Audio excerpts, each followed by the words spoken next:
जी अस्सलाम वालेकुम ख़वातीन हज़रात, कैसे हैं आप लोग? ठीक हैं, खैरियत से हैं? मैं डॉक्टर अकील जावेद आपकी खिदमत में हाज़िर हूँ। आज का जो प्रोग्राम है वो है हाइपरटेंशन। हाइपरटेंशन क्या बला होती है? बेसिकली हाइपरटेंशन मेडिकल टर्मिनोलॉजी है। हाइपर का मतलब ऊंचा और टेंशन का मतलब दबाव। तो हाई ब्लड प्रेशर को मेडिकल टर्मिनोलॉजी में हाइपरटेंशन कहते हैं।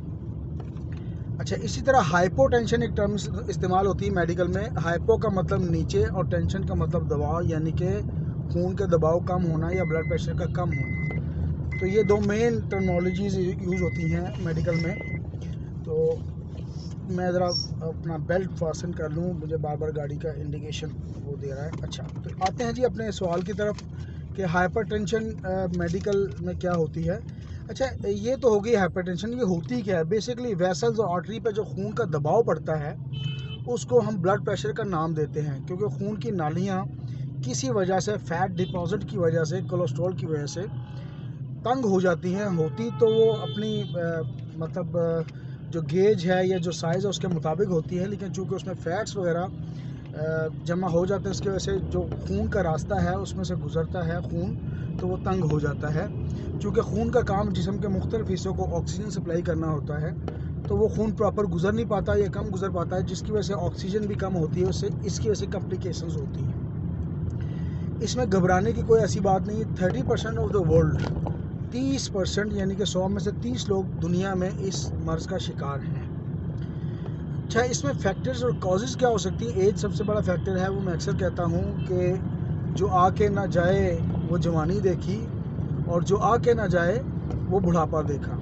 यानी कि एज बज़ाते ख़ुद बहुत बड़ा मसला है। इसके अलावा जेनेटिक्स में ये प्रॉब्लम हो तो प्रॉब्लम हो सकती है, फैमिली इश्यूज़ हों तो ये हो सकती है, वालिदैन में से किसी स्पेशली वालिद साहब को अगर मसला हो तो ये प्रॉब्लम प्रिवेल कर सकती है। इसके अलावा ओवरवेट होना भी एक, यानी कि मोटापा बहुत बड़ा रीज़न हो सकता है। तो अपने BMI यानी कि बॉडी मास इंडेक्स को अपने कद और उम्र के लिहाज से रखें ताकि इसमें प्रॉब्लम ना हो। तो BMI बॉडी मास इंडेक्स इसमें बहुत ज़्यादा किरदार अदा करता है।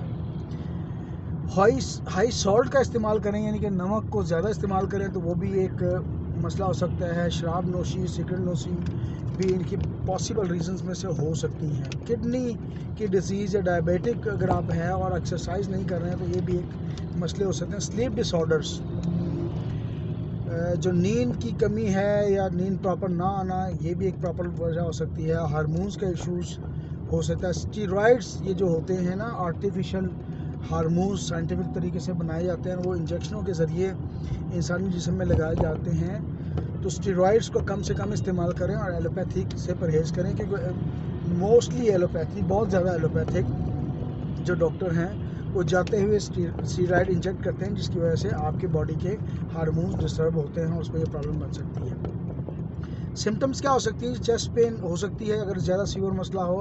हेडेक ज़ाहिर है, सिर दर्द इसमें है। डिजीनेस यानी कि मदहोशी और मदहोशी के आलम में होते हैं। अच्छा, इसकी टाइप्स की अगर बात करें, दो टाइप्स की होती हैं, एक प्राइमरी होती है और एक सेकेंडरी होती है। जो प्राइमरी टाइप्स होती हैं ना, ये मेडिकल रीजंस की वजह से नहीं होती है, किसी भी वजह से हो सकती हैं। मिसाल के तौर पर इमोशनल हार्ट हो तो आपका ब्लड प्रेशर डाउन या अप हो सकता है। इस तरह स्ट्रेस हो तो आपका ब्लड प्रेशर ऊपर नीचे हो सकता है। तो इसको हम नॉन मेडिकल कॉजेज़ या प्राइमरी कॉजेज़ या प्राइमरी टाइप्स कहते हैं। तो इसमें ब्रीदिंग के इश्यूज ज़्यादा होते हैं जब ऐसी कोई हाइपरटेंशन हो जो कि नॉन मेडिकल या प्राइमरी लेवल की हो या प्राइमरी टाइप्स हो। अगर सेकेंडरी लेवल की हो तो उसमें मेडिकल रीजंस होती हैं। उसमें नोज़िया हो सकता है, वॉमिटिंग हो सकती है, ब्लर विजन बाज़ होता है, और एंग्जाइटी ज़ाहिर है उसमें शामिल हो जाती है। और वो जो मेडिकल रीजंस हैं ये ज़्यादातर किडनीज़ की बीमारी की वजह से, स्लीप डिसऑर्डर की वजह से, या हीट ज़्यादा कम होने की वजह से भी प्रॉब्लम हो सकती है। तो ये हैं इसकी टाइप्स जो मैंने डिस्कस की हैं। तो इसमें करना क्या है? कल मैं ऑनलाइन प्रोग्राम कर रहा था तो मुझे एक क्वेश्चन आया था कि क्या स्ट्रेस इसकी वजह हो सकती है हाई ब्लड प्रेशर की? तो इसका एब्सोल्यूट जवाब है यस, हो सकती है। अच्छा, जब स्ट्रेस आप लेते हो तो होता क्या है? जो सिंपैथेटिक नर्व्स हैं ये एक्टिव होती हैं और सिस्टम एकदम रिस्पॉन्स करता है और एकदम उसको रिस्पॉन्स देता है, तो उसकी वजह से ये मसले सर दर्द सामने आना स्टार्ट हो जाते हैं और किसी बंदे का या बंदी का ब्लड प्रेशर जो है वो इंक्रीज़ कर सकता है। बेसिकली इसमें होता क्या है कि आपकी हार्ट बीट जो है वो इंक्रीज़ हो जाती है, चूँकि हार्मोन्स और नर्व्स एकदम एक्टिव होते हैं, तो उसकी वजह से हार्ट बीट तेज़ हो जाती है और इंसान कहता है कि मेरी हार्ट बीट तेज़ हो गई है। तो ये इसकी एक रीज़न हो सकती है। अब आते हैं हाउ टू कंट्रोल या अवॉइड क्या करना है। करना कुछ भी नहीं है, नमक का से कम इस्तेमाल करना है, एक्सरसाइज करनी है, अपनी बॉडी जो आपकी ओवरवेट है उसको कंट्रोल करना है। तो ये प्रिकॉशंस हैं। खुराक आप मुतदिल खानी है, फैट्स वाली खुराक आपने नहीं खानी। तो ये चीज़ें मौजूद हैं।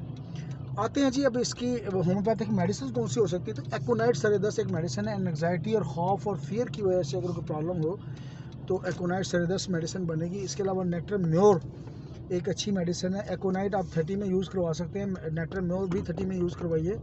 नेट्रम म्योर में एक तो इमोशंस इन्वॉल्व होते हैं उसमें, और इसमें ज़्यादा नमक का इस्तेमाल पेशेंट कर रहा होता है, तो ये एक इसकी की सिम्टम मौजूद है।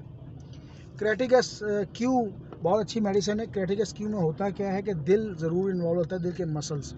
तो क्यू में सुबह दोपहर शाम इस्तेमाल करें। अगर आप क्यू में ले रहे हैं तो 10 कतरे सुबह दोपहर शाम थोड़े से पानी में ले लें। पानी का मकसद ये होता है कि उसके टेस्ट को ज़ायल किया जा सके। नक्स वामिका उन लोगों की बेहतरीन मेडिसिन है जो ये धूप में जो लोग शराब नोशी और नशे के आदी होते हैं और बैठने का काम करते हैं, तो इनको नक्स वामिका ज़रूर दीजिए। 30 में यूज़ करवाएं, 200 में यूज़ करवाएं अकॉर्डिंग टू केस।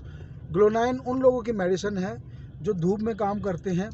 तो अगर ऐसा पेशेंट आपको नजर आए जो धूप या मजदूर हो जो धूप में काम करने का आदी हो और उसको ब्लड प्रेशर हो का मसला हो, तो आप ये इसको यूज़ करवाएं। इंशाल्लाह ताला अल्लाह ताला शिफा देगा। Thank you very much.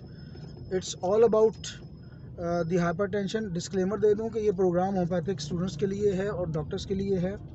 किसी पेशेंट को कोई मसला हो तो सेल्फ मेडिकेशन में नहीं जाएगा। अपने मॉलिज से कंसल्ट करें या हमसे व्हाट्सएप पे रब्ता करें नेक्स्ट अपना वॉइस नोट की मदद से। Thank you very much. Aqeel Javedi signing of.